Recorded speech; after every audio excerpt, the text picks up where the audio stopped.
Hello and welcome to 5-Minute Math. Today we are looking at the 8th grade concept of ordering numbers. This is standard 8.2D in the great state of Texas, and we are using item number 29 off the 2017 released STAAR test. If you have not done so already, please go ahead and take a moment to pause the video, work this problem out on your own, unpause it, and we will look at our answers together. So we just need to find an x that lies between these 2 points, 1/8 and 18%. So let's just make a little number line here. And we're going to see what, if anything, can lie on this. And I've got a 1/8. And I've got an 18%. But you know what? It's not going to help me too much until I get everything to look exactly the same. To me, I'd always, rather whenever I'm comparing, always go decimal. So let's change these into decimals. So you can divide up for 1/8 if you want to, divide 8 into 1. But you should always know that if you need to change 8s into decimals, you can always multiply with an equivalent fraction of 125. Now, that might seem a little strange. What that's going to get you is 8 times 125 is 1,000. So I'm going to get a number in the thousandth place. So it's going to be 125 over 1,000, or 0.125. That's 125 thousandths. 18%, you're just going to move the decimal over twice to the left. So 0.18. Let's go ahead and make it 0.180 since we're going to the thousandths place. All right, so now we've got each of these. And let's see where they fall. So 1/5. Instead of dividing up, I'm going to try to get it into a denominator of 10. If you can get into a denominator of 10, 100, or 1,000, you're good. It's going to be 2/10.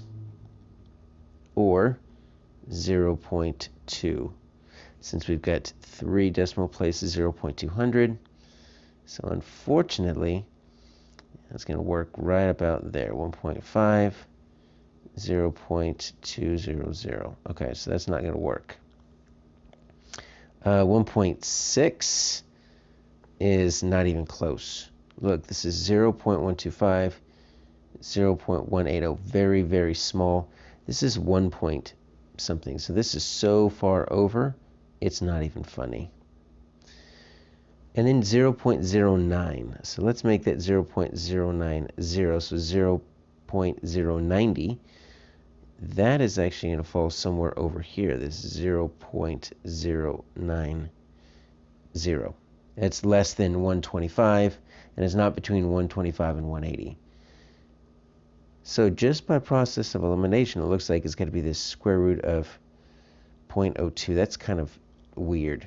And when we're dealing with square roots of decimals, this is where we want to pull our calculators out, but there's a way to do it without a calculator. So what we do is we take our 0.02, we kind of factor it out. We say, you know what, that's really that is really 2. Then I moved it over the decimal once, twice. So you can actually distribute it out like this, break it apart. You can say it's 10 to the negative 2, because I moved the decimal over twice, right? So really, when you have a square root times a square, they just cancel each other out. So I'm stuck with 2 times the square root of 10 to the negative 1. Actually, it's just going to be the 10 to the negative 1.